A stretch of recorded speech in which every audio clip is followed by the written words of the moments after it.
So what I'd like to discuss are the different ways to practice, a specific way that you can practice to improve your short game, and then how we can sprinkle in the mental side of the game to help you be more consistent around the green and to help build up your confidence as opposed to tear it down.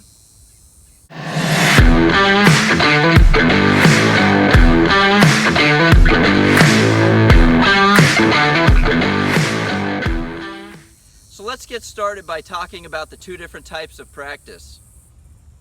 The first type we call block practice. And this is when you take a couple basket of balls, a few balls, you have one club and you're going to one target. And your goal is to improve your contact, maybe work on a tip or a drill that an instructor gave you.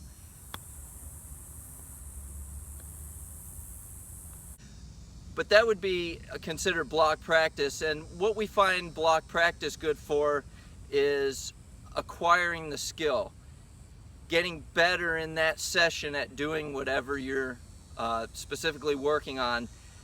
But we also find that that doesn't necessarily translate well to other practice sessions or to the golf course. So the other type of practice that we have is called random practice. And that's where I have golf balls scattered around the green. I have different distances, all sorts of different shots, going to different targets, using all different types of clubs to create those shots. And that would be considered random practice, and that more replicates what we do on the golf course. So what we find from this type of practice is that it's more transferable from taking what we're doing in a practice session to the golf course. And it enhances our performance when we are on the course. I'm going to share with you a specific way that I like my students to practice, and it's going to have more to do with the random practice we just discussed versus the block practice. Not to say there isn't a spot for block practice or a time for block practice or to just remove block practice completely. I think it's very important in skill acquisition, learning to hit a given club, whether it be a sand wedge, different distances, learning to make solid contact. So I think in the developmental or the learning stages, block practice is very important. But once we get past that, and once I take my students past that point, I like to get them into random practice and trying to execute what they're going to see on the golf course and become more comfortable at making those decisions and doing those things. So let's talk more about random practice, how I like to see my students practice, and hopefully how you'll practice going forward from this video. So the first thing I'd like you to do is grab your three most lofted clubs. For me, that's my 60-degree wedge, my 52-degree wedge, and my pitching wedge. And how I want you to look at these clubs is your most lofted club is high trajectory, your mid-loft club is medium trajectory, and your lowest lofted club is low trajectory. The next thing I want you to do is just take a bunch of golf balls and scatter them around the practice green like an Easter egg hunt. And we're going to go from ball to ball to ball, creating different shots, different targets, using different clubs. And that's the random part of it. That's what helps us replicate what we see as we're playing a round of golf, and helps us take our practice to the golf course, makes it more transferable. So I've set up a shot here, and one thing about as we're practicing randomly, I watch my students do this, and they'll have balls scattered around the green, and they'll go from this ball to that ball to that ball, and they're not really changing the landscape of the shot. So what I want to see you do is go from this shot that I have set up here, then we're going to go to the other side of the green, and we're going to use a ball and set up a shot there. Then we're going to go to this side of the green. Then we're going to go over here behind the bunker. As random as you can, as many different looks as you can. It'll help with our decision making. It'll help us perform better when it counts on the golf course. So I choose the ball I want to use, and I look for the target that I want to go to. And after we do this, there's a specific order that I want you to follow. And the first thing I want you to do is I want you to choose what is the trajectory that I need here? For this particular shot, I need a high trajectory, so that automatically tells me what club I need. I need my 60-degree wedge. That's the highest trajectory club that I have. And what I find when I'm playing in playing lessons, talking to students, playing in pro-ams, is we all have that favorite club that we like to use once we get up around the green. So they pull their cart up next to the green, they know they're not on the putting surface, and they just grab for that club. And I want to try and get you away from this and maybe think outside the box a little bit and you develop a few other shots that you can use. The more shots I have in my arsenal, the more bad positions or spots of bother I can get myself out of. So first thing we're going to do is pick trajectory. That tells us the club. The next thing we're going to do, and this is the most important part, is I'm going to take a tee and I'm going to walk it up onto the green, and I'm going to stick this tee in the ground where I think the ball needs to land to end up close to that target. And what this does is this raises our level of focus. If you watch the best players in the world, Jordan Spieth, Matt Kuchar, whoever you want, Dustin Johnson, we watch them, they stock these shots like a putt, where they'll walk up there, they'll look at where they want to land it, they look at what the green is doing, they look back to the ball to see where they're coming from. So they stock them like a putt, and they raise that level of focus to execute the way that they want to.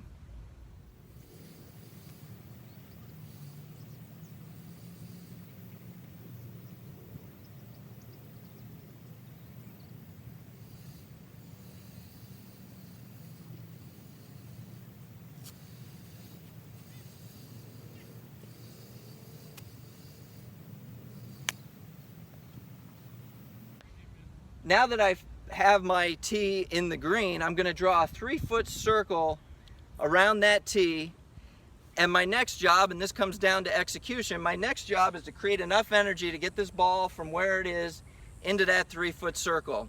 And what we're really doing here is we're testing your judgment. How good are you with connecting the dots or putting the pieces together? Okay, I need this trajectory, so it's this club. I'm going to land the ball here. With good execution, the ball lands there, does it end up close to the hole? And something always reveals itself. I'm good at everything. I'm not good at picking trajectory, so therefore my club isn't right. I'm not good at picking my landing spot, or my execution is not good. I'm not good at making solid contact, in which case we need to go back and do some block practice. I need to go over to the driving range or around the green with a bunch of balls and just repeat until I get better at that part of the equation. So this is how I want you to look at it, and this is how we're going to practice. We walk up to the ball. First, I pick my trajectory. That's going to tell me what club I need. Next, most important thing, I walk up onto the green and I stick a tee in the ground. And I've done this with multiple people at my golf school. And for the first 2 or 3 shots, they'll use the tee, and then they'll be like, oh, I don't need the tee up there, and they'll keep doing the drill. I just see a spot up there, I'll just do that. Please walk the tee up onto the green and stick it in the green. It's discipline and practice. It raises your level of focus, your level of awareness. It will help. And it also, you know, what we're doing here is we're creating a feedback loop. So if I put that tee up there and I don't land anywhere near my tee, and you'll see things that make a lot of sense. I land past the tee, the ball ends up past the hole. I land short of the tee, the ball ends up short of the hole. So I have that feedback loop that I can start making corrections. Now there's one more thing that you're going to encounter as you do this. You're going to get up to a shot, not this particular shot because I have to carry it in the air, so I really only have one option here.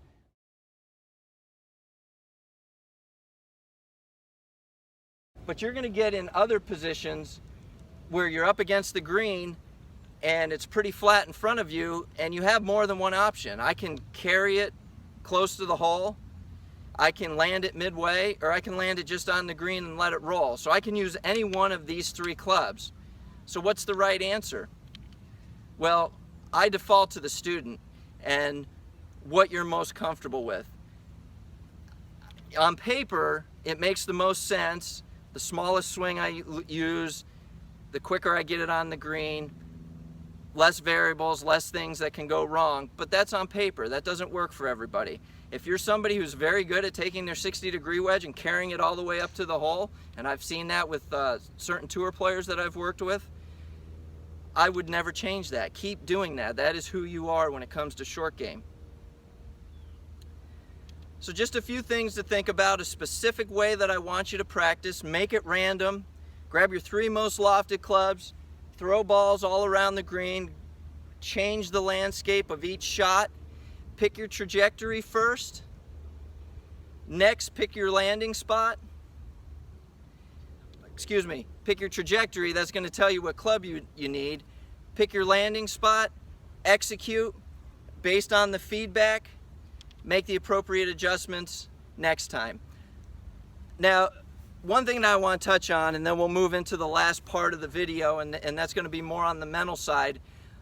But one thing that I want to touch on is, as you're learning and when you're in the developmental stages of doing this practice, I'll go ahead and let my students have a redo. But the point that we're going to get to eventually, and you'll learn this more in the mental side in the next part, is that I'm going to want you to execute the shot, and no matter what the result, I have certain ways I want you to handle it based on the result. But we're just going to move to the next shot, and we're just going to keep going, just like on the golf course. But as you're learning these clubs, because some of these clubs you may have never used, and you don't know how it's going to react when it lands on the green, so picking your spot might be hard. So once you've developed that skill, once you can see the picture, you can put the pieces together, then we'll move on to the next phase, which is using the mental game and how I want you to use these shots to reinforce what you're doing, to build your confidence, to build yourself up on the golf course, to not tear yourself down. So let's get into the final phase of this video, and let's start working on the mental side of the game and how we can use the mental side of the game to help enhance our short game and get us hitting the ball closer to the hole on the golf course, lowering our scores, helping our performance. And the way that I'd like you to do that, so in the last section with the random practice, we set up a shot, we had a specific order that we want to decide how we're going to execute that shot. Now we're getting into the execution. And there's 2 things that are going to happen when I execute a golf shot. It's going to turn out the way I wanted it to, or it's not. And I have a specific way I want you to handle each of those 2 situations. So let's say I have this shot set up here. I go through, I picked my trajectory, I picked my club based on that trajectory, I have my tee in the green up there, I've got my 3-foot circle. It's time to execute. And I go ahead and I hit the shot. I execute perfectly. It almost hits the tee, ends up inches from the hole. What I want you to do is I want you to reinforce that with a positive emotion. Hey, that's like me. I can do that all day long. Maybe a little tap on your side, a little fist pump.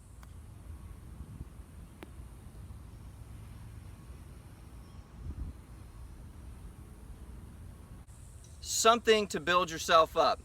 Because we're doing one of 2 things when we're playing golf. We're either building ourselves up or we're tearing ourselves down. And in my experience, people tend to tear themselves down more than they build themselves up. So it might feel funny at first. It's a little bit of a pat on the back, which isn't in our nature. It's not necessarily comfortable. But that's how I would like you to handle if the shot comes off the way you want it to. Now let's visit the other side of the coin. I have my shot set up here. I execute, and it comes up a little bit short. It's not what I wanted. So what I'd like you to do is I would like you to make an exit swing, making the correction. So it's a practice swing after the shot. Since the ball came up short, I didn't create enough energy. So with this exit swing, I'm going to create a little more energy. I'm going to watch the ball land on the green the way I wanted it to, next to the tee, and roll up close to the hole. And now I'm going to move on to my next shot. So as I mentioned in the last part of the video, in the learning phase, go ahead and do your random practice and go ahead and hit a redo shot if it doesn't come off the way you want to. But this is the final phase, and this is what I want you working towards, is just having balls randomly around the green. You could even do this on the golf course as you play. Just drop an extra ball. And you're hitting the shot, you're going through your checklist of trajectory, club, landing spot. You execute the shot, and you either are imprinting because it was a great shot, best you've ever hit, or you're exit swinging, making the correction because it's a less than desirable shot. And our goal with this when we practice is eventually we want this to happen when we play. So say you practice this for a couple months, 2 months from now you're out playing, you mishit a pitch or a chip shot, and boom, you go right into an exit swing. Or you hit a great shot and you're imprinting it. I want it to be like you're breathing on the golf course. You don't think about it, you just do it. It's just what happens.